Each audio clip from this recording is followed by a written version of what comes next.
Members, let me begin by simply saying that I appreciate very much the sponsor's sincerity and his research on this issue.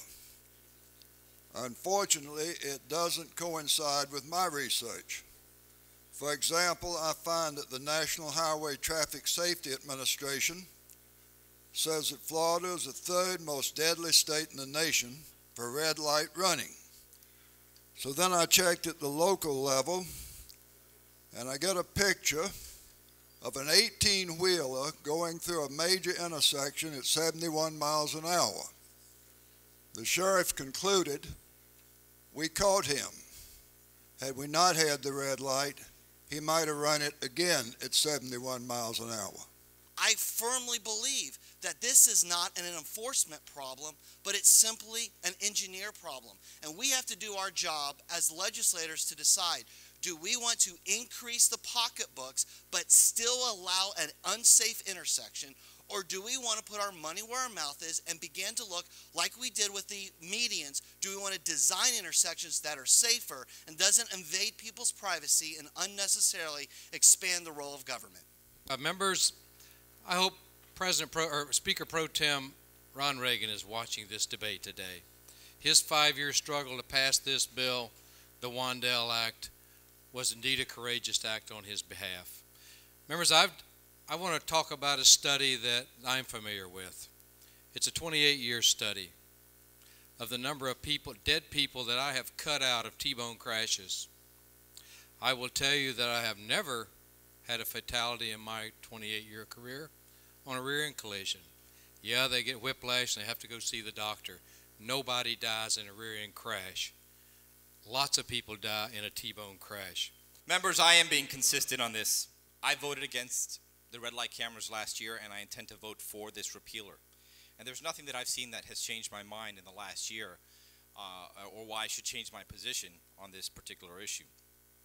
I've seen statistics going both ways. Causes less accidents, causes more accidents. So you can argue that point either way until you're blue in the face. The one thing that hasn't changed is the revenue scheme. The local governments have pushed this. The private industries that were lobbying for this, they did it because they get a cut of the action, and the local governments get a cut of the action. And just go into the budget and look at the line item, and the line item on this issue, and you'll see where the money goes. And it's considerable.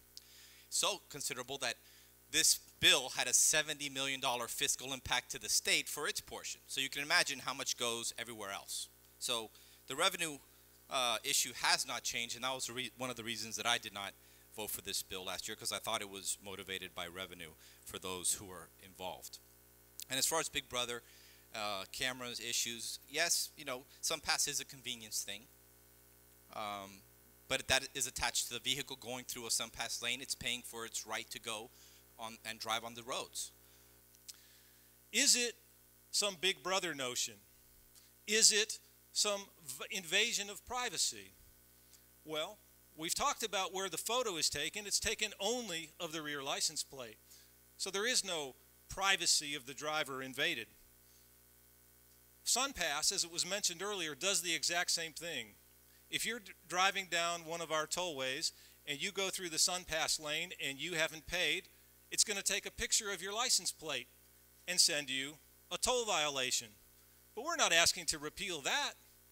So we're willing to repeal, and we're calling it Big Brother when it's safety, but not when it's convenience. These lights have been successful, and I would argue to you, yes, they've been successful at taking the privacy that our citizens, that millions of people have fought for to protect, and this legislature handed it to them last year in a great amount that had never before been seen. Members, this bill is not about safety. It is not about safety. It is about revenue and the revenue generation and lack of it that local governments were able to do during this recession. And what we did last year was we bailed them out. I've heard time and time again this year on this floor from both the people in the back and the front and the middle. We're about less government, less government, less government, less government. It is easy to say you poll it, 100% of the people are for less government, but what does that mean? It's easy to be for less government when it is a huge tax increase, and people can see that. Or it's easy to be less government when we're passing these huge regulations When it's not easy to be less government is when people and the public are ceding their privacy to us. That's when it is not easy to be for less government.